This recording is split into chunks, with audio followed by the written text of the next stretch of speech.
사도행전 47번째 시간, 하나님의 주권 아래서 사명을 감당하다라는 제목으로 같이 말씀을 나누도록 하겠습니다. 되게 긴 본문입니다. 사도행전 21장 27절부터 22장 30절까지인데요. 읽는 것은 22장 12절부터 16절까지만 22장 12절부터 16절까지만 좀 같이 읽었으면 좋겠습니다. 시작. 율법에 따라 경건한 사람으로 거기 사는 모든 유대인들에게 칭찬을 듣는 아나니아라 하는 이가 내게 와 곁에 서서 말하되 형제 사울아 다시 보라 하거늘 즉시 그를 쳐다보았노라. 그가 또 이르되 우리 조상들의 하나님이 너를 택하여 너로 하여금 자기 뜻을 알게 하시며 그 의인을 보게 하시고 그 입에서 나오는 음성을 듣게 하셨으니 내가 그를 위하여 모든 사람 앞에서 내가 보고 들은 것의 증인이 되리라. 이제는 왜 주저하느냐? 일어나 주의 이름을 불러 세례를 받고 너의 죄를 씻으라 하더라. 아멘. 우리가 오랫동안 사도행전 강해를 쉬었다가 이제 오늘 47번째 시간으로 다시 이어서 하게 되었습니다. 우리가 기억을 좀 되짚고 우리 생각을 다시 살리기 위해서 바울의 3차 선교 여행의 시작부터 우리가 좀 간단히 생각을 해보도록 하겠습니다. 자, 바울의 3차 선교 여행, 이 3차 선교 여행은 그야말로 복음의 능력이 무엇인지를 여실히 보여주는 그러한 여정이었습니다. 먼저 19장에서 우리는 영적 암흑도시였던 그 에베소에서요, 바울이 2년간 두란노 서원에서 말씀을 열심히 강론했던 것에 대해서 우리가 좀 살펴봤고요. 그 가운데 주의 말씀이 힘이 있어 흥왕하여 세력을 얻는 아주 놀라운 부흥을 우리가 목격하게 되었습니다. 그 복음의 능력은 사람들의 마음을 변화시켰죠. 그래서 심지어 은 5만이나 되는 정말 값비싼 그 마술책을 다 불사르는 진정한 회개의 역사가 거기서 일어났던 것을 우리가 확인했었습니다. 그죠? 그러나 여러분, 이 복음의 능력이 정말 그렇게 세상을 뒤흔들 때에 세상은 결코 그냥 가만히 있지 않는다라고 했죠. 은장색 데메드리오라는 사람은 우리의 풍족한 생활이 이 생업에 있다라고 말을 하면서 그들의 이 경제적 기반이 무너지는 것을 보고 아주 격분했던 것을 우리가 살펴봤었습니다. 그리고 그는 이 탐욕을 이 종교적 열심과 또한 도시의 자부심으로 포장해가지고 아주 큰 소동을 일으켰었죠. 그죠? 여러분, 우리는 이를 통해서 세상이 복음에 대항하는 방식이 어떠한지를 좀 다시 한번 확인을 했습니다. 자, 그리고 우리는 또한 이 20장에서 드로아의 이 한 다락방에서 주간의 첫날에 떡을 떼려고 모인 예배 공동체를 우리가 좀 같이 살펴보게 되었죠. 자, 그런데 그 예배 가운데 누가 있었습니까? 유두고라는 청년이 있었죠. 유두고라는 청년이 3층에서 떨어져 죽는 그런 비극이 일어났었습니다. 이거는 설교 시간에 졸면 벌 받는다라는 그런 율법주의적인 교훈이 아니라고 했죠. 오히려 이 사건은 우리의 이 예배 공동체 한복판에 닥친 이 죽음의 권세를 부활의 생명이 이기는 것을 가시적으로 보여주는 그런 사건이라고 했습니다. 그를 통해서 성도들에게 큰 위로를 주는 사건이었다라고 했죠. 그죠?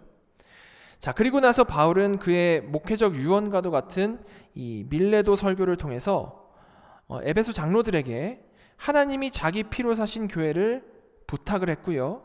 밖에서 오는 사나운 이리들과 또 안에서 일어나는 어그러진 말들을 하는 그런 자들, 그 사람들을 경계하라라는 그런 신신당부를 바울은 했습니다. 자, 그리고 마지막으로 지난번 설교 21장에서 우리는 이 모든 사명을 다 마친 이 바울이 성령에 매여서 예루살렘으로 향하는 그 모습을 우리가 같이 살펴보게 되었죠.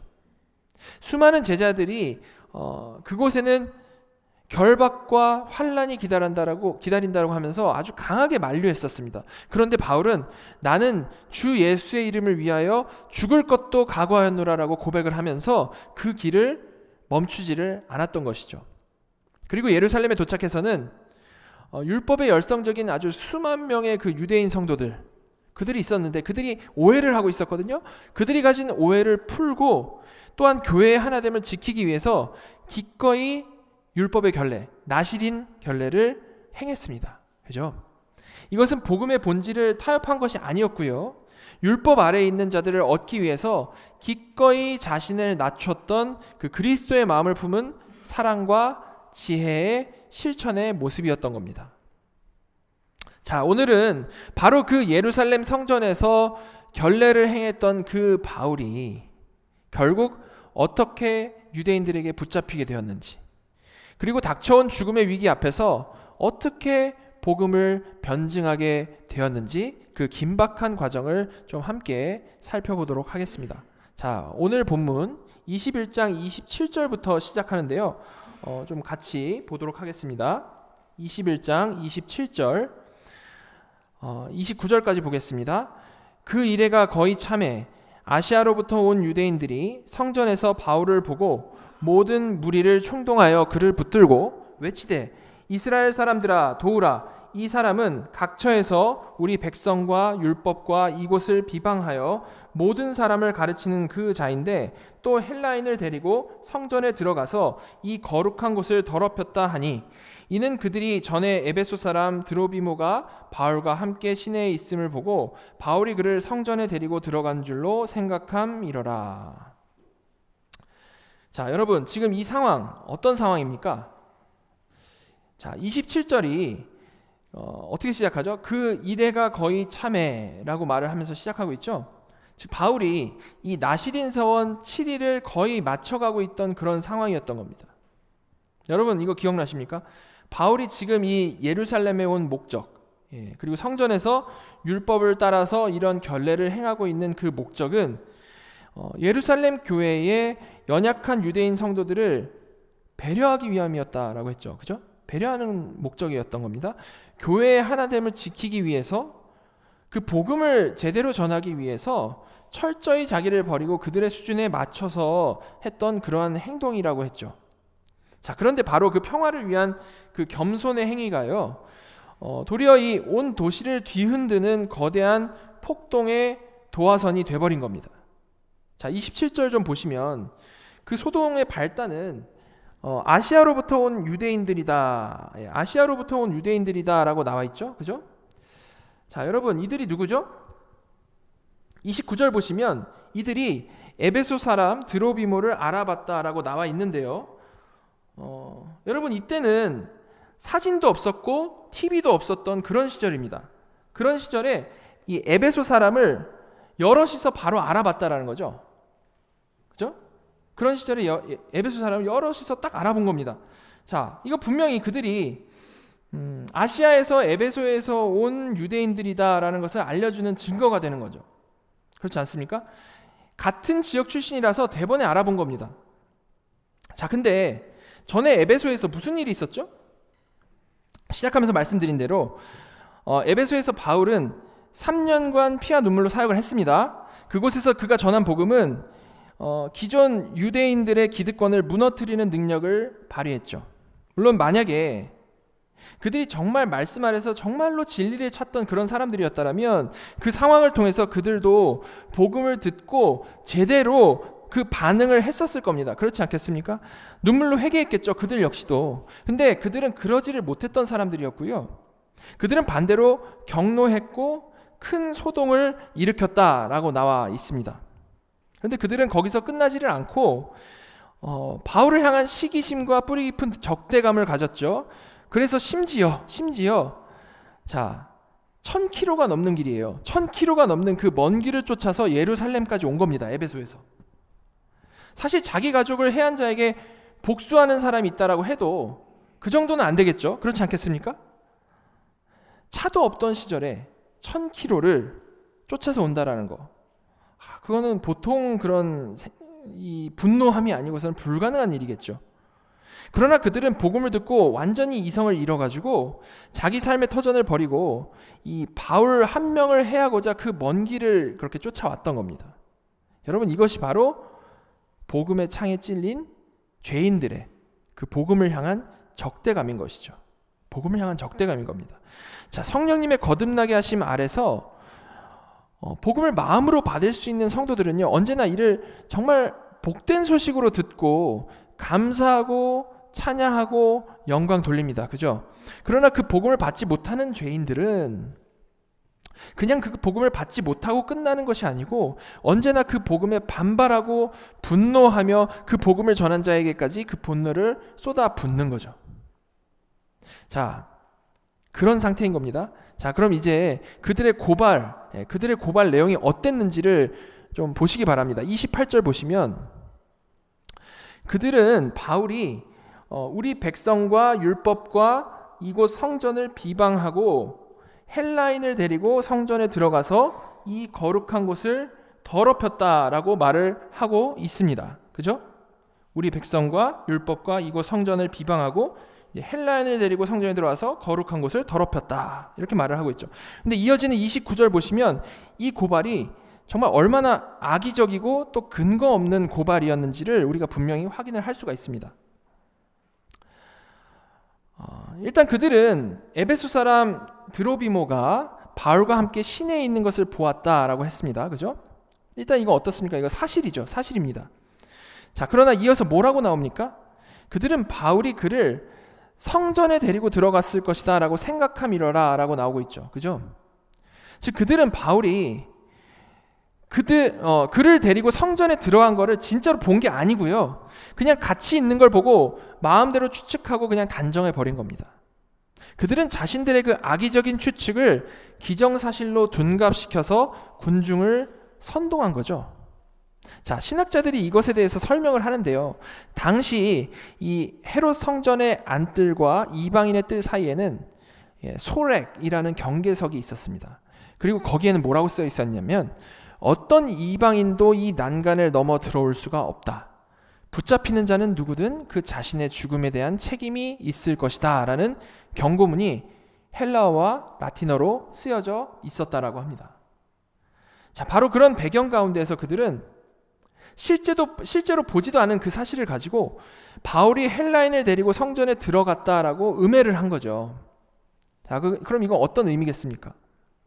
바울을 단순히 비난한 정도의 음해인 것이 아니고 그를 신성모독죄로 규정해서 그 자리에서 즉결 처형을 하고자 했던 아주 교활하고 악랄한 계략이었던 겁니다.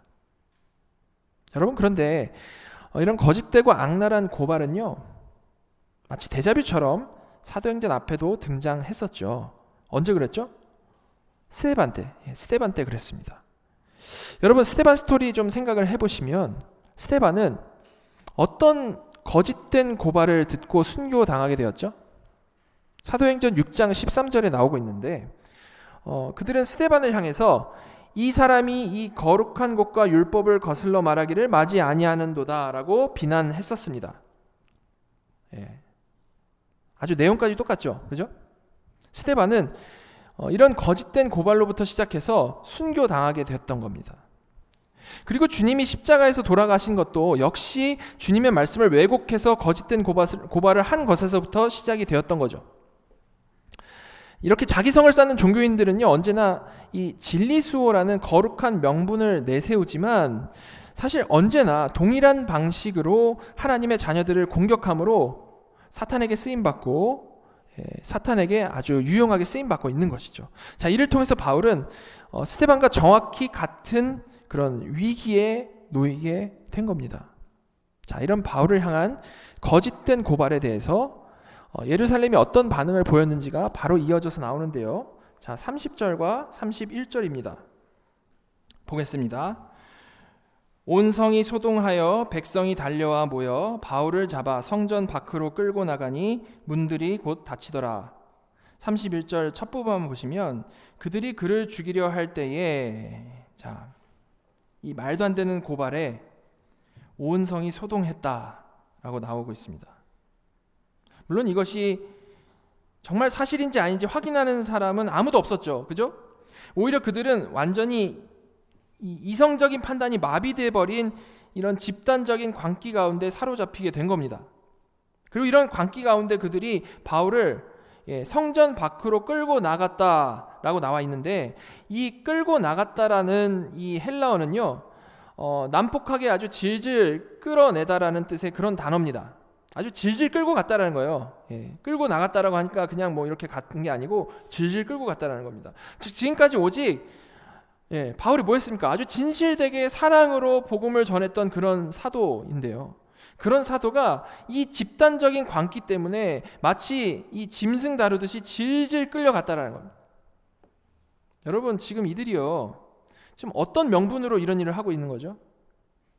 그 명분은 이 거룩한 성전이 더럽혀지는 것을 막아야 한다라는 기본적인 명분이죠. 그죠? 즉 이들의 행동은 자신들의 이 사악한 마음을 드러내지 않기 위해서 아주 이 역겨운 종교적인 위선 아래에다가 그 자신의 마음을 숨겨가지고 이것을 표출한 겁니다. 처음부터 끝까지 그들은 이런 위선적인 활동을 하고 있었던 거죠. 그리고 이어서 그들이 이 바울을 끌어내자마자 뭐라고 나와 있죠? 문들이 곧 닫혔다. 문들이 곧 닫혔다라고 나왔는데요. 이거 무슨 의미일까요? 이거는 이제 성전 경비대인데 레위인입니다. 즉 레위인들조차 이 악랄하고 불법적인 폭력을 암묵적으로 동의했거나 방관했다라는 것을 보여주는 아주 끔찍한 묘사인 거죠. 단통속인 거예요. 그렇죠?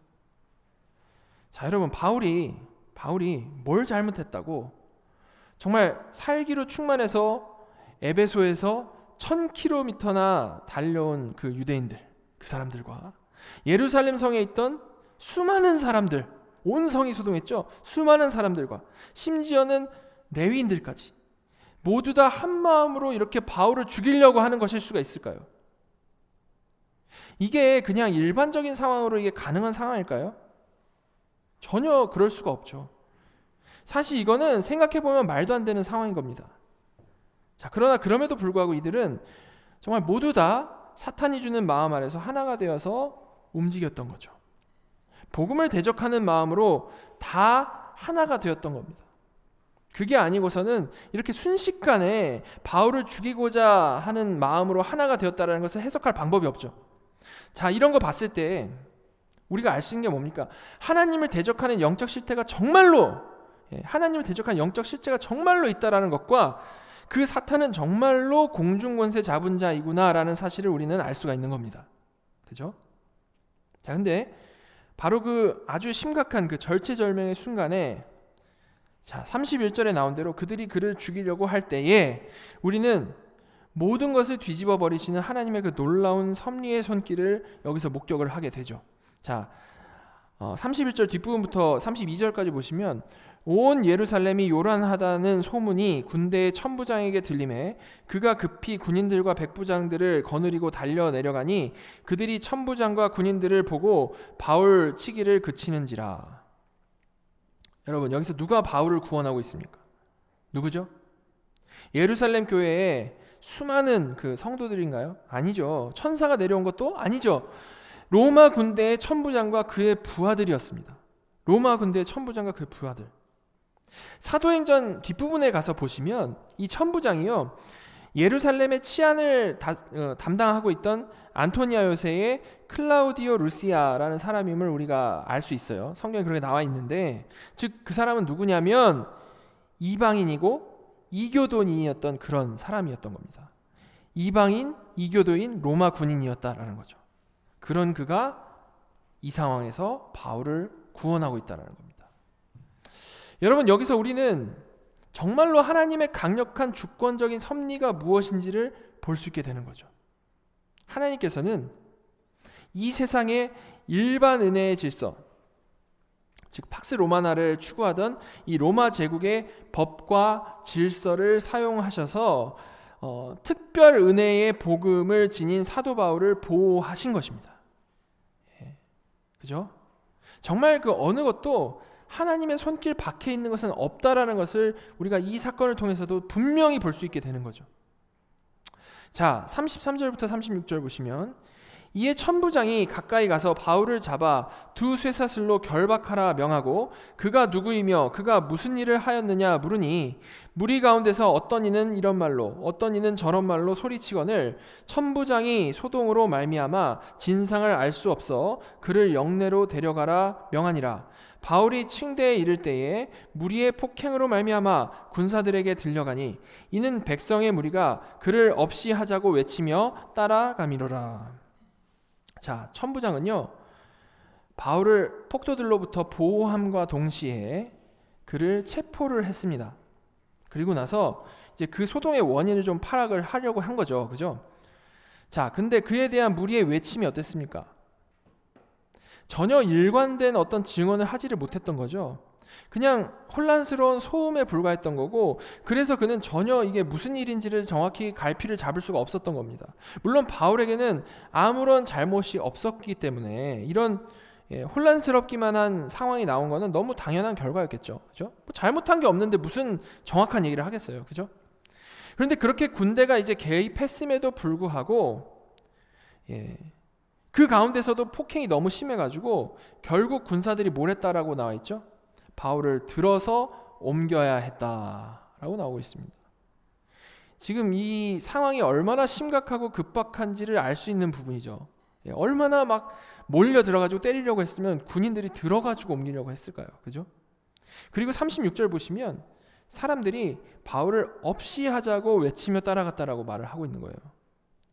여러분, 이 전체적으로 어떤 상황입니까? 군인들이 이제 바울을 잘 체포를 해가지고 이제 데리고 나가려고 하는데, 이제 계단을 막 내려가는데 군중들이 막 몰려 들어가지고 폭행을 막 너무 하는 바람에 군인들이 아예 바울을 그냥 들쳐업고 그 자리를 뜨려고 한 겁니다. 근데 이제 그렇게 들쳐업고 뜨려고 하니까 어찌할 수 없게 된 그 군중들이 이제 막 화가 치밀어 올라가지고 옆에서 죽여라 죽여라 외치면서 그들을 따라갔다라는 거죠. 이게 그 상황인 겁니다. 여러분 어떻습니까? 도대체 바울이 그들에게 무슨 그런 큰 잘못을 했길래 사람들이 이 정도로 분노에 가득 차서 그를 죽이려고 하는 걸까요? 사실 전혀 합당한 이유가 없습니다. 그죠? 그냥 이건요, 죄인들의 복음을 향한 반발인 겁니다. 죄인들의 복음을 향한 반발. 사람들의 그 하나님을 대적하는 마음이요, 이 정도로 심각하다라는 거죠. 우리는 안 그럴 거라고 생각하지만 하나님을 대적하는 죄인들의 마음이 이 정도라는 겁니다. 여러분, 정확히 2년 전에 바로 이 예루살렘에서 이 빌라도의 법정 앞에서 주님을 처형하라고 외쳤던 바로 그 살기등등한 외침이요, 여기서 그냥 똑같이 그대로 재현되고 있는 거죠. 여러분, 정말 이 죄인의 하나님을 대적하는 마음이 이렇게도 일관되고 강력하다라는 겁니다. 자, 근데 바로 이 또 위험한 이 순간에 반전이 또 일어나죠. 자, 37절부터 40절 보시면 바울을 데리고 영내로 들어가라 할 때에 바울이 천부장에게 이르되 내가 당신에게 말할 수 있느냐? 이르되 내가 헬라 말을 아느냐? 그러면 내가 이전에 소요를 일으켜 자객 4,000명을 거느리고 광야로 가던 애굽인이 아니냐? 바울이 이르되 나는 유대인이라 소읍이 아닌 길리기아 다소시의 시민이니 청컨대 백성에게 말하기를 허락하라 하니 천부장이 허락하거늘 바울이 층대 위에 서서 백성에게 손짓하여 매우 조용히 한 후에 히브리 말로 말하니라. 자, 여기서 일어난 반전은 뭡니까? 영내로 끌려가던 바울이 입을 열어가지고 성난 군중들에게 말을 할 상황이 딱 주어진 겁니다. 여러분, 이때 천부장은요, 이 광기에 사로잡힌 그 군중들의 모습을 보고 나서 바울이 당시에 반란을 일으켰던 이 악명 높은 이집트인 자객, 그들의 우두머리 정도로 오해를 하고 있었던 겁니다. 여러분, 왜 그렇게 생각했을까요? 왜 그렇게 추측을 했을까요? 그 정도가 아니면 이렇게 모두 다 광기에 사로잡힐 수가 없다라고 생각했기 때문이겠죠. 그죠? 어떤 그 정도로 그런 강력한 의미가 있는 그런 사람이 아니고서는 이럴 리가 없다라는 겁니다. 그런데 바울이 그에게 말을 거는데 유창한 헬라어로 말을 거는 겁니다. 천부장은 이런 바울을 보면서 자신이 생각한 것과 달라가지고 충격을 먹게 되는 거죠. 이집트 자객 우두머리인 줄 알았는데 당시 로마 제국의 일반 언어인 헬라어를 아주 유창하게 하고 있는 겁니다. 그래서 이 사람은 정말 과연 누구인가 라는 그런 의문을 가질 수밖에 없게 된 거죠. 그죠? 자, 바로 그때 바울이 그렇게 혼란스러워하고 있는 그 천부장에게 자, 나는 유대인이라 소읍이 아닌 길리기아 다소시의 시민이니 라고 자신을 정확히 밝힙니다. 내가 누군지를 정확히 말하죠.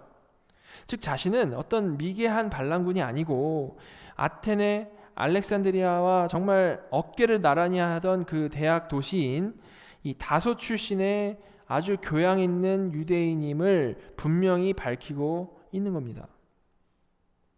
그리고 나서 바울이 그에게 뭘 요청했죠?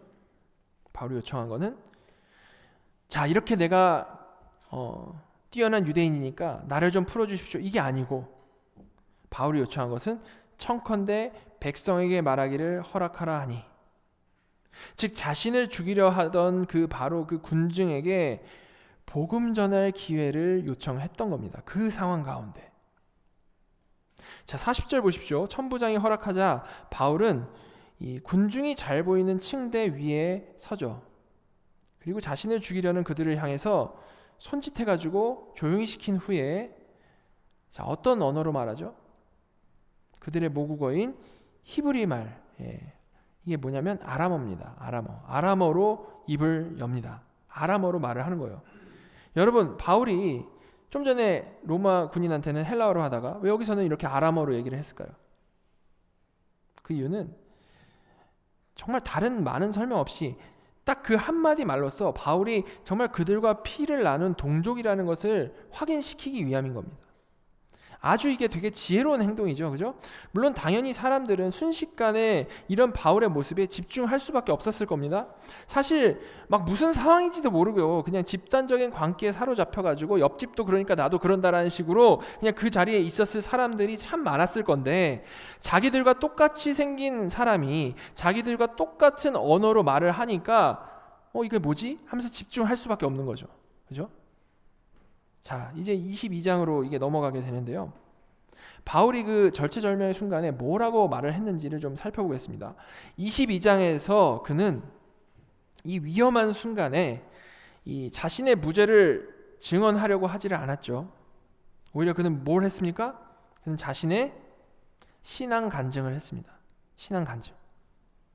자, 22장 1절과 2절입니다. 부형들아, 내가 지금 여러분 앞에서 변명하는 말을 들으라. 그가 히브리 말로 말함을 듣고 더욱 조용한지라. 이어 이르되, 자, 부형들아, 영어로 보시면 brothers and fathers라고 되어 있죠. 이렇게 바울은 자신의 간증을 히브리 말 아람어로 했을 뿐만이 아니고, 지금 자기의 말을 듣고 있는 청중과 자신이 같은 형제 사이임을 강조하면서 시작을 하고 있는 겁니다. 강한 공감대를 만들면서 시작을 하고 있는 거죠. 그로 인해 성난 군중은 바울의 말에 집중을 하게 된 겁니다. 이렇게 바울은 하나님이 주신 담대함과 그 지혜로 이런 일들을 한 거죠. 자, 그리고 이제 이야기를 딱 꺼내는데, 무슨 얘기했을까요? 그는 가장 먼저 자기 이력을 쭉 이야기합니다.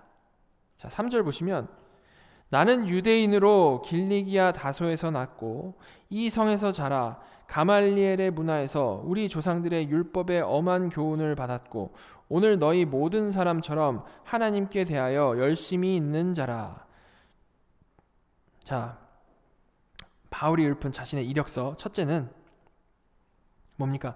나는 순수한 유대인이다 라는 사실이었습니다. 나는 순수한 유대인이다. 그리고 둘째는 나는 이 성 예루살렘에서 자랐다라는 거죠. 그리고 셋째는 나는 가말리엘의 문화에서 배웠다, 즉 당대 최고의 랍비에게서 배웠다라는 것이었고요. 그리고 넷째는 나는 너희 모든 사람처럼 하나님에 대해서 열심히 있는 자이다라는 것이었습니다. 여러분, 바울이 지금 여기서 하고자 하는 말이 뭐죠? 그것은 나는 정말로 너희와 다르지가 않다. 나는 정말로 너희와 다르지 않다. 아니, 나는 너희보다 어떻게 보면 더 진하게 유대인이다. 난 진짜 유대인이다. 그 말을 하고 있는 거죠. 그렇지 않습니까? 자신을 의심하는 그들에게 아주 정확히 말을 하고 있는 겁니다. 자, 그리고 이어서 그렇게 유대인으로서 자신이 가졌던 열심이 과연 어느 정도였는지를 좀 정확히 이어서 말을 하는데요. 4절과 5절입니다. 내가 이 돌을 박해하여 사람을 죽이기까지 하고 남녀를 결박하여 옥에 넘겼노니 이에 대제사장과 모든 장로들이 내 증인이라. 또 내가 그들에게서 다메섹 형제들에게 가는 공문을 받아가지고 거기 있는 자들도 결박하여 예루살렘으로 끌어다가 형벌받게 하려고 가더니. 자, 그의 열심은 지금 바울 자신을 향해 분노하고 있는 바로 그들처럼 이 돌을, 즉 교회를 박해하는 것으로서 나타났다라고 말을 하고 있는 겁니다. 심지어 대제사장의 공문을 받아가지고 다메섹까지 가가지고 그리스도인들을 잡아오려 했었다라는 것을 말을 하고 있죠. 자, 여러분, 바울이 이런 말들을 왜 했을까요? 왜 했겠습니까? 지금 그는요, 지금 자기 앞에 있는 청중들에게 딱 거울을 비춰준 겁니다. 거울을 비춰준 거예요. 지금 당신들이 나에게 하고 있는 그 분노, 그 광기, 그 살기가 바로 나의 과거였습니다. 아니 어쩌면 나는 당신들보다 훨씬 더했던 그런 사람들이었습니다라는 것을 지금 말을 하고 있는 거죠. 그죠? 여러분, 이 바울 간증의 이 전개가 어떻죠? 듣는 사람들이 이걸 듣고 귀를 기울일 수밖에 없도록 아주 합리적으로 하나하나 말을 하고 있습니다. 그죠? 여기까지 일을 뭐 부정할 수 있는 사람이 없는 거죠. 자기 얘기를 하는 거니까요. 그냥 논리 정연하게 나는 정말로 유대인이고 이렇게 강하게 핍박하던 사람이었다라는 걸 말을 했어요. 팩트입니다. 자, 근데 이제 중요한 건 그 다음이죠. 바울은 이제 무엇이 그런 그를 바꾸었다라고 말을 하고 있습니까? 6절부터 9절까지인데요. 가는 중 다메섹에 가까이 갔을 때에 오정쯤 되어 호련히 하늘로부터 큰 빛이 나를 둘러 비치매 내가 땅에 엎드려져 들으니 소리 있어 이르되 사울아 사울아 내가 왜 나를 박해하느냐 하시거늘 내가 대답하되 주님 누구시니이까 하니 이르시되 나는 내가 박해하는 나사렛 예수라 하시더라. 나와 함께 있는 사람들이 빛은 보면서도 나에게 말씀하시는 이의 소리는 듣지 못하더라. 여러분, 이게 핵심이죠. 그렇게 견고했던 그의 그 성벽과도 같은 마음, 즉 그의 열심, 그의 의가 무너진 것은요, 어떤 인간의 설득이나 어떤 뭐 인간적인 계기가 아니고 하늘로부터 온 큰 빛을 본 것이었다라고 말을 하고 있는 겁니다. 즉 부활하신 그리스도의 영광을 본 것이죠. 여러분, 이것이 바로 우리 이 지난 설교들에서 계속해서 확인했던 주님의 효과적인 부르심의 순간인 겁니다. 주님의 효과적 부르심. 아주 심각하게 엇나가고 있던 그 바울을 하나님께서 아주 직접적으로 주권적으로 부르신 순간이었다라는 거죠. 자, 여러분, 주께서 그를 부르셨을 때 주님의 첫 마디가 무엇이었는지 좀 한번 보시기 바랍니다. 7절에 나와 있죠.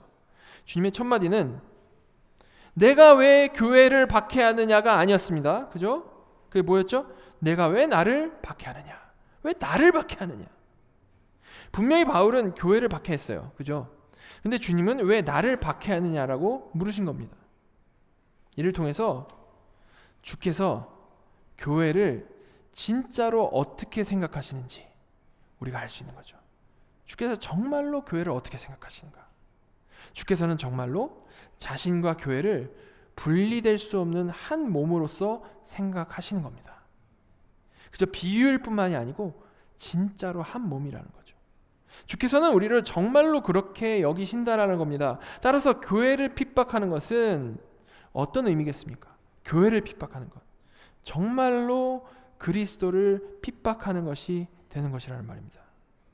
주님이 정말로 몸으로 여기시기 때문에 그런 거죠. 너무나도 큰 죄를 짓는 겁니다. 우리도 이에 대해서 정말 진지하게 생각을 해봐야 되는 거죠. 그죠? 자, 그래서 이 주님의 부르심을 들은 바울은 바로 여기서 자신의 그 왜곡된 열심이 얼마나 큰 문제였었는지, 자신이 교회를 박해했던 것이 얼마나 큰 죄였는지를 이 말씀을 듣고 제대로 깨닫게 된 겁니다. 뒤통수를 딱 맞은 거죠. 그죠?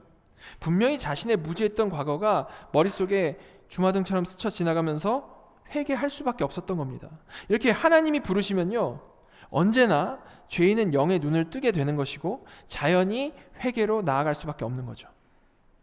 자, 그렇게 눈을 뜨게 된 바울은 주님께 되물었습니다. 10절과 11절 보시면 내가 이르되 주님 무엇을 하리이까? 주께서 이르시되 일어나 다메섹으로 들어가라. 내가 해야 할 모든 것을 거기서 누가 이르리라 하시거늘 나는 그 빛의 광채로 말미암아 볼 수 없게 되었으므로 나와 함께 있는 사람들의 손에 끌려 다메섹에 들어갔노라.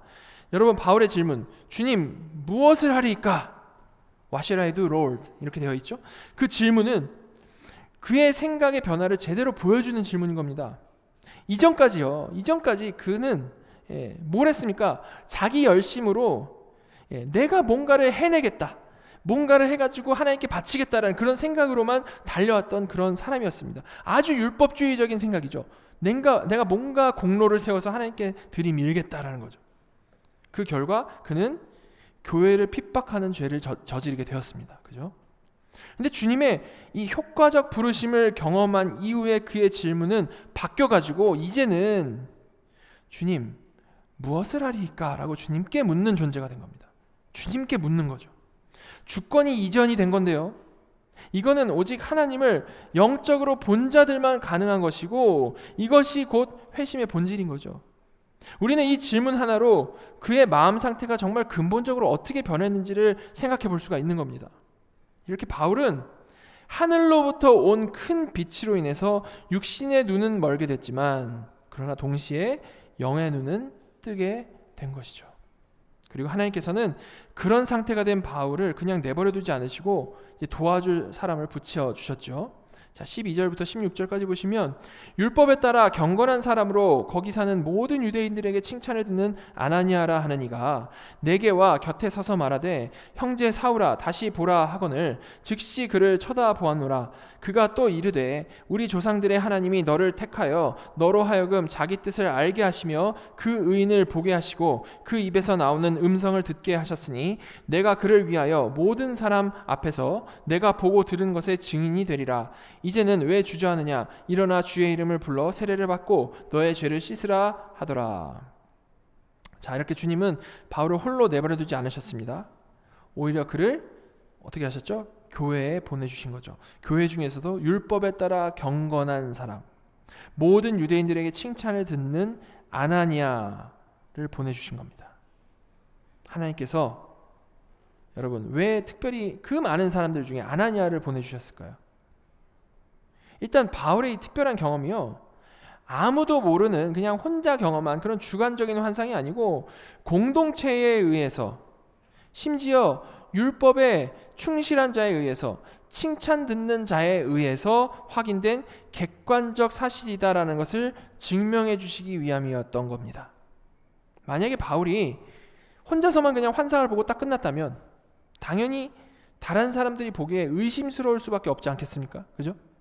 근데 주께서는 교회 중에서도 가장 경건하고 모든 유대인들에게 칭찬을 듣는 아나니아와 만나게 하시고요, 그를 통해서 또 확인을 시켜주심으로 바울에게 일어난 일에 대해서 아무런 논쟁이 없게 해주신 거죠.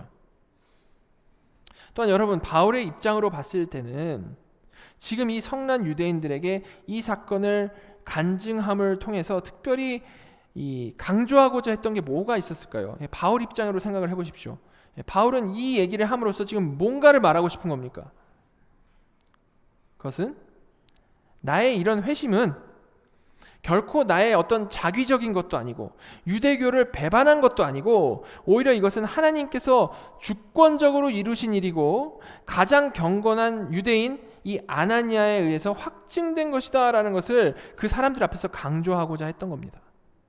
나는 정말로 정통 유대인인데 하나님께서 이 놀라운 일을 이루셨다라고 말을 하고자 하는 거죠. 자, 그리고 여기서 멈추지 않고 그들을 향해서 마지막으로 아주 결정타를 날립니다. 그들이 혐오했던 이 자신의 사명이 어디에서부터 시작되었는지를 분명히 밝히고 있죠. 자, 17절부터 21절까지 보시면 후에 내가 예루살렘으로 돌아와서 성전에서 기도할 때에 황홀한 중에 봄에 주께서 내게 말씀하시되 속히 예루살렘에서 나가라. 그들은 내가 내게 대하여 증언하는 말을 듣지 아니하리라 하시거늘 내가 말하기를 주님, 내가 주를 믿는 사람들을 가두고 또 각 회당에서 때리고 또 주의 증인 스데반이 피를 흘릴 때에 내가 곁에 서서 찬성하고 그 죽이는 사람들의 옷을 지킨 줄 그들도 아나이다. 나더러 또 이르시되 떠나가라. 내가 너를 멀리 이방인에게로 보내리라 하셨느니라. 여러분, 여기서 바울은 자신이 직접 주님으로부터 사명받은 이야기를 하고 있는데요, 중요한 거는 그 사명을 어디서 받았다라고 말씀합니까? 예루살렘에 돌아와서 성전에서 기도할 때 받았다라고 말을 하고 있죠. 그죠? 이게 무슨 의미일까요? 바울은 사실 이렇게 말을 하고 있는 거예요. 당신들은 내가 성전을 모독했다라고 고발하고 있지만 내가 이 이방인 선교의 사명을 받은 곳이 어딘지 아십니까? 바로 이 성전에서 기도할 때입니다. 그렇게 말을 하고 있는 거죠. 이렇게 바울은 자신이 절대 성전을 부정한 것이 아니고 오히려 이 성전이야말로 자신의 사명이 시작된 거룩한 장소이다라는 것을 선포를 한 거죠. 이를 통해서 자신에게 씌워진 이 성전 모독이라는 굴레를 정면으로 뒤집어 버린 겁니다.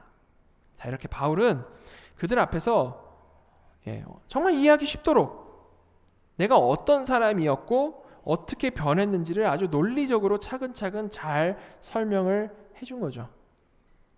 자, 근데 이에 대한 그 유대인들의 반응, 이렇게 논리적으로 잘 설명을 해줬는데, 하나하나 다 설명을 해줬는데 이에 대한 유대인들의 반응이 어땠습니까? 22절과 23절입니다. 이 말하는 것까지 그들이 듣다가 소리 질러 이르되 이러한 자는 세상에서 없애버리자, 살려둘 자가 아니라 하여 떠들며 옷을 벗어 던지고 티끌을 공중에 날리니. 무슨 바바리안도 아니고, 그죠? 여러분, 무엇이 그들을 이렇게 폭발하게 만들었습니까?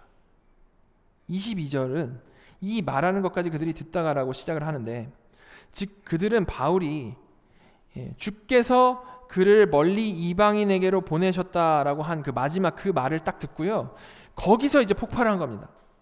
참고 참다가 딱 그거 듣고 폭발한 거죠. 살펴본 대로 지금까지 바울이 잘 설명을 했어요. 근데 그럼에도 불구하고 그들에게는 사실 그 내용이 중요한 게 아니었던 겁니다. 그들은 절대 하나님께서 유대인을, 그 고귀한 유대인을 직접 이방인을 향해 보내셨다는 걸 받아들일 수가 없었던 거죠. 그래서 그들은 그 이방인이라는 그 단어가 등장함과 동시에 아주 그냥 히스테리적으로 반응을 한 겁니다. 자, 여러분, 이게 뭘 보여주죠? 그들이 가졌던 그 열심, 유대인들의 그 열심은 절대 순수한 마음으로 하나님을 향한, 하나님으로부터 온 열심이 아니었다라는 겁니다. 그들의 그 열심은 우리의 율법, 우리의 성전, 우리 민족, 그런 배타적인 선민 사상에서 터져나온 열심이었던 거죠. 그죠? 그래서 바울이 정말 알아듣기 쉽게 하나하나 설명했음에도 불구하고 이 복음의 보편성이죠. 즉 하나님께서 유대인을 넘어서 이방인에게도 동일한 은혜를 베푸신다라는 그 진리를 듣고 그들은 오히려 극렬하게 경노를 했던 겁니다. 분노했던 거죠.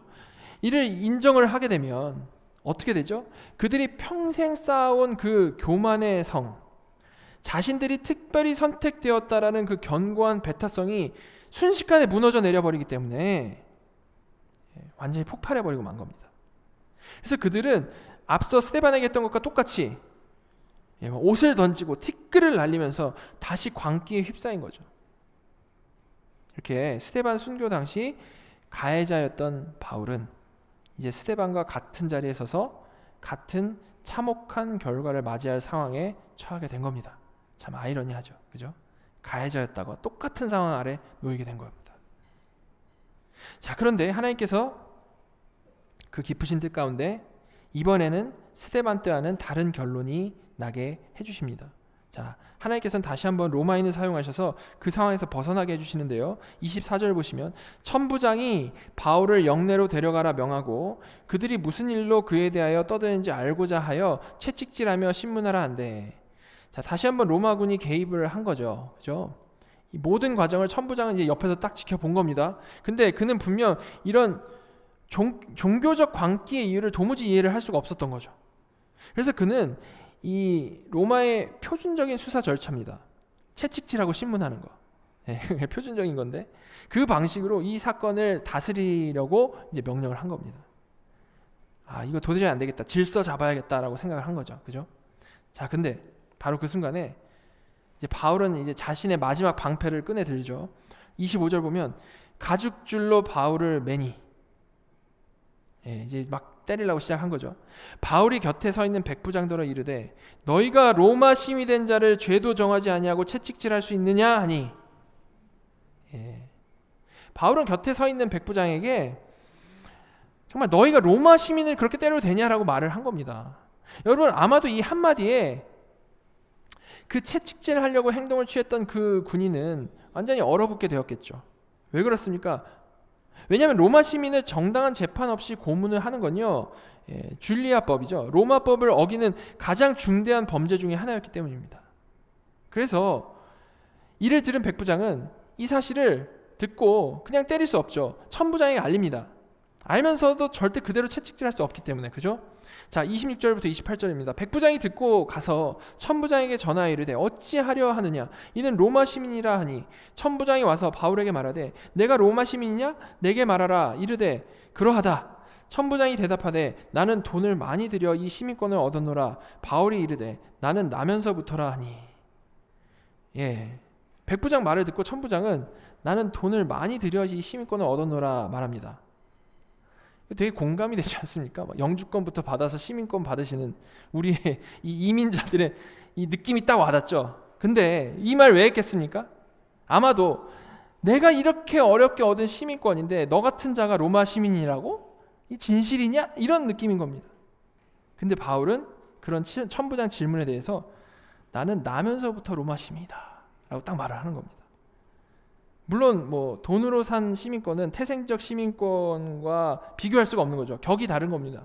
법적으로는 아무리 같은 신분을 누린다 해도 이 사회적 입지와 사람들의 그 시선의 차이는 절대로 무시할 수 없는 부분이죠. 이건 우리가 너무 잘 알지 않습니까? 따라서 바울이 나는 돈을 많이 들여 이 시민권을 얻었다라고 말하는 이 천부장에게 나는 나면서부터 로마 시민이다라고 말을 함으로 정말 더 이상 할 말이 없게 만들어 버린 겁니다. 그래서 이제 상황이 결국 역전이 되는 거죠. 29절 신문하려던 사람들이 곧 그에게서 물러가고 천부장도 그가 로마 시민인 줄 알고 또 그 결박한 것 때문에 두려워하니라. 자, 이렇게 천부장은요 이런 상황을 두려워했고요. 모든 신문은 중단되게 되었습니다. 그리고 이 문제를 이제 로마법으로 해결하기 힘들다라는 것을 깨달은 그는 이 문제를 유대인의 최고 법정인 산헤드린 공회에 넘기게 되죠. 그게 30절에 나옵니다. 이튿날 천부장은 유대인들이 무슨 일로 그를 고발하는지 진상을 알고자 하여 그 결박을 풀고 명하여 제사장들과 온 공회를 모으고 바울을 데리고 내려가서 그들 앞에 세우니라. 여기까지가 오늘의 본문의 내용입니다. 오늘 우리는 이렇게 긴 본문을 쭉 살펴봤는데요. 자, 마지막으로 그 의미를 좀 정리해 보도록 하겠습니다. 가장 먼저 이 본문을 통해서 우리가 먼저 본 것이 무엇입니까? 세상에는 언제나 복음 전하는 자를 공격하는 자들이 있다. 세상은 언제나 복음 전하는 자를 공격하고야 만다. 그 사실이었습니다. 바울이 공격당한 것은 뭔가를 잘못해서 공격당한 게 전혀 아니었죠. 그죠? 그는 그들이 누명을 씌운 것과는 달리 헬라인 데리고 들어가가지고 성전을 더럽힌 적도 없었습니다. 전혀 사실에 근거하지 않는 일이었다라는 거죠. 그러나 이것이 전혀 사실이 아니었음에도 불구하고 그들의 공격은 아주 악랄하고 잔인했는데 그것은 바울이 뭘 잘못했거나 바울이 뭔가 문제를 가지고 있어서 그런 게 아니고 그저 이 복음의 빛 앞에서 자신들의 실체가 드러난 그 죄인들의 본능적인 반발이었던 겁니다. 그리고 또한 우리의 율법, 우리의 성전이라는 이 배타적인 교만이 공격당하고 무너지는 것을 참지 못한 집단적인 광기였던 거죠. 여러분, 그런데 이것은 사실 이 바울만 특별히 경험했던 게 아니죠. 그죠? 주님의 십자가도 그랬고 스데반의 순교도 그랬고 그리고 역사상 수많은 믿음의 선조들의 그 고난의 삶도 정확히 같은 이유에서 비롯된 것이었다라는 말입니다. 이렇게 우리가 정말 주님의 제자로서 사명에 순종하며 살려고 하면 할수록 거기에는 언제나 세상의 미움과 핍박이 따르는 것은 너무나도 성경이 보여주는 당연한 사실이라는 거죠. 왜냐하면 그때 그분들을 공격했던 그 사탄은 지금도 동일하게 우는 사자와 같이 두루 다니며 삼킬 자를 찾고 있기 때문입니다. 지금도 동일하게. 그러나 여러분, 이게 우리가 처해 있는 상황이에요. 그런데 그렇다고 해서 우리가 그리스도의 제자의 삶을 어떻게 묘사합니까? 우울함이 항상 우울하고 항상 좌절이 넘치는 삶이다라고 묘사하지 않죠. 그죠? 우리는요, 그리스도의 제자의 삶을 은혜와 평강이 넘치는 삶이라고 표현합니다. 그죠? 그리고 이미 온 하나님 나라를 누리는 삶이라고 말을 하고요. 또한 하늘의 모든 신령한 복을 누리는 하나님의 양자의 삶이라고 표현합니다. 여러분, 살펴본 대로 우리가 사명을 감당할수록 순종하면 순종할수록 사탄의 핍박과 고난은 심해질 수밖에 없는 것이라고 했습니다. 그렇다면 어떻게 우리는 그 가운데에서 이런 기쁨과 감사와 수많은 복들을 누릴 수가 있는 것일까요? 어떤 관계가 그 가운데 있을까요? 자, 오늘 본문 다시 좀 생각을 해보시면 사도 바울이 겪었던 그 모든 혼돈과 광기, 그 좌절스럽고 공포스러운 그 한복판에서, 그 모든 그 어려움 가운데서 우리는 또한 무엇을 목격을 했습니까? 그 어려움만 있었던 게 아니죠. 뭘 목격했습니까? 우리가 목격한 것은 그 모든 악한 것을 뚫고 자신의 뜻하신 대로 길을 열어가시는 하나님의 놀라운 주권적인 섭리였습니다. 하나님께서는 그런 절체절명의 위기 가운데에서도 정말 아무런 가능성이 없어 보이는 상황이죠. 그런 상황 가운데에서도 예루살렘의 수만 명의 성도, 우리가 상상해 볼 수 있는 그런 방법이 아니라 이교도인 로마의 그 천부장과 군인들까지 그 상황 가운데 사용하셔가지고 당신의 사도를 보호하셨던 거죠. 이렇게 하나님께서는 이 유대인들의 살기등등한 외침과 로마 군대의 무자비한 채찍질, 그것까지도 정말 완벽하게 컨트롤하시면서 하나님의 거룩한 뜻을 이루어 가신 겁니다. 정말로 하나님께서는 하나님 뜻대로 하시는 거죠. 하나님께는 전혀 어려운 상황이 없다라는 겁니다.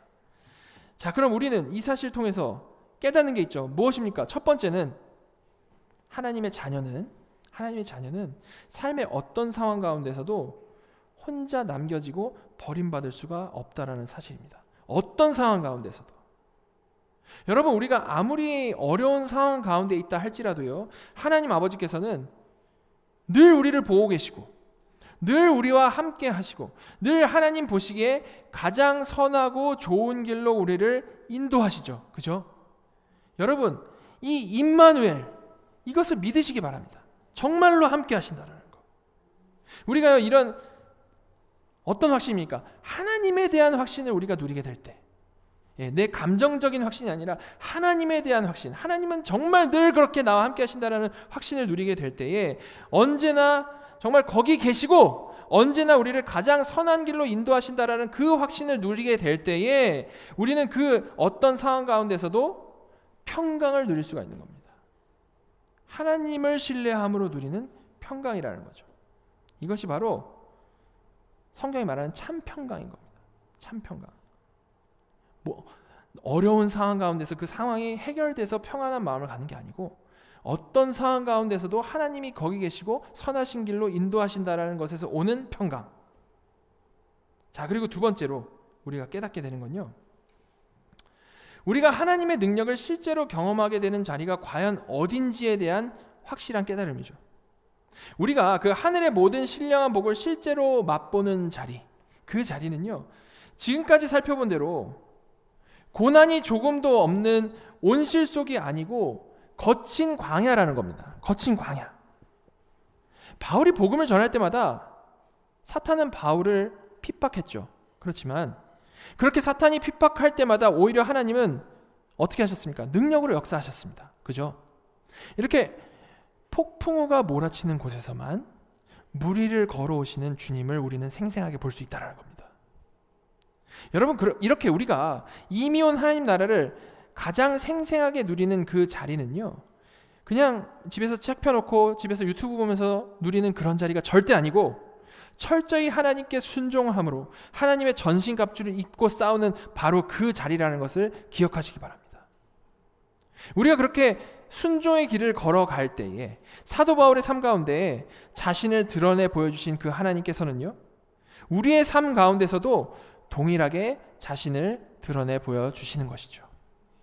바로 그 자리에서 우리는 하나님의 사랑과 하나님의 능력을 더욱 풍성히 경험하게 되는 것입니다. 자, 여러분, 그렇다면요, 이런 모든 것을 우리가 생각을 해봤을 때 하나님의 자녀가 믿음으로 산다, 하나님의 자녀가 믿음으로 산다라는 것은 이게 어떤 거겠습니까? 믿음으로 사는 것. 우리는 많은 경우에 우리 삶 가운데 고난이 있으면 이를 믿음으로 이겨내는 것을 믿음으로 사는 삶의 모습이라고 생각을 합니다. 어려움이 닥쳤을 때에 믿음으로 그 어려움을 극복하는 그림을 기본적으로 마음에 우리는 가지고 있죠. 물론 그것도 믿음으로 사는 삶이 맞습니다. 그죠? 너무 귀한 모습이에요. 근데 성경에서 말하는 더 본질적으로 믿음으로 사는 삶의 모습은요, 고난이 올 때 그 믿음으로 이겨내는 그런 수동적인 모습보다도 바울처럼 세상 가운데서 적극적으로 믿음으로 살아갈 때에 그로 인해 고난이 오는 삶인 겁니다. 순서가 바뀌죠. 그죠? 수동적인 상황에서 버티는 믿음보다 매우 적극적인 자세로 직면하는 믿음이 성경에서는 강조되고 있다는 거죠. 순종과 함께. 그죠? 그래서 바울은 디모데전서에서 이렇게 말을 한 겁니다. 디모데전서 6장 12절을 보시면 믿음의 선한 싸움을 싸우라. 영생을 취하라. 이를 위하여 내가 부르심을 받았고 많은 증인 앞에서 선한 증언을 하였도다. 여러분, 여러분에게는 이런 믿음의 선한 싸움을 싸우는 삶, 정말 적극적으로 순종하며 사는 삶, 그 삶이 있으십니까? 사실 우리에게는 대부분 이런 모습이 별로 없기 때문에 우리가 분명히 성경에 나오는 인물들과 같은 하나님을 믿고 있어요. 같은 그 하나님의 자녀임에도 불구하고 삶 가운데 특별한 하나님의 능력과 일하심을 잘 경험하지를 못하는 겁니다. 우리는 정말 이런 소극적이고 수동적인 믿음의 삶을 넘어서 적극적이고 능동적인 믿음의 삶, 선한 싸움을 싸우는 그런 순종의 삶을 회복을 해야 되는 것이죠. 우리 모두가 받은 사명, 때를 얻든지 못 얻든지 복음 전하는 사명을 정말 신실하게 우리 모두가 감당해야 한다는 겁니다. 오늘 본문에서 바울이 자신을 죽이려고 하는 그 광기 어린 군중들 그 사이에서도 풀어달라고 요청한 게 아니고 오히려 백성에게 말하기를 허락하라라고 요청을 하면서 복음을 변증할 기회를 붙잡았던 것처럼 우리도 역시 그런 적극적이고 능동적인 믿음으로 매 순간 순종의 삶을 살아가야 마땅하다라는 거죠. 사도니까 특별한 게 아니라는 말입니다. 우리도 역시 그렇게 살아가야 한다는 겁니다. 자, 그렇다면 이 모든 세상의 풍랑 속에서도 사탄의 정말 무서운 공격 속에서도 흔들리지 않고 능동적인 믿음으로 받은 사명의 길을 꿋꿋이 걸어갈 수 있기 위해서는 우리에게 뭐가 필요하겠습니까? 우리에게 뭐가 필요할까요? 여러분, 무엇이 바울을 그토록 정말 위대한 사도로 만들었습니까? 무엇이 그를 그렇게 만들었죠? 그가 특별히 열심히 뛰어나서입니까? 절대 그게 아니죠. 살펴본 대로 그의 나름의 그 하나님을 향한 열심은요, 오히려 하나님의 반대 방향으로 교회를 파괴하고 있었습니다. 그의 열심은. 그죠? 여러분, 바울을 그렇게 극적으로 변화시킨 그 능력은요, 어떤 인간의 설득이나 인간의 노력이 아니고 정말로 하늘로부터 온 큰 빛, 바로 부활하신 그리스도의 영광이었다라는 겁니다. 그는 그 영광 가운데 자신이 그토록 핍박했던 그 나사렛 예수가 바로 자신의 주님이시다라는 것을 깨달았고요. 그 영광의 주님이 자신을 위해 죽으시고 부활하셨다라는 그 사실 앞에서 완전히 항복하게 된 겁니다. 바로 그 가운데 그는 굳건하고 능동적인 그 믿음을 가질 수 있게 되었고요. 평생을 신실하게 사명을 감당할 수 있었다라는 거죠. 오늘 본문에서 바울이 자신을 공격하는 유대인들에게 말한 것은요, 바로 이 주님의 영광을 본 사건이 자신을 그토록 극적으로 변화시켰다라는 그러한 간증이었던 겁니다.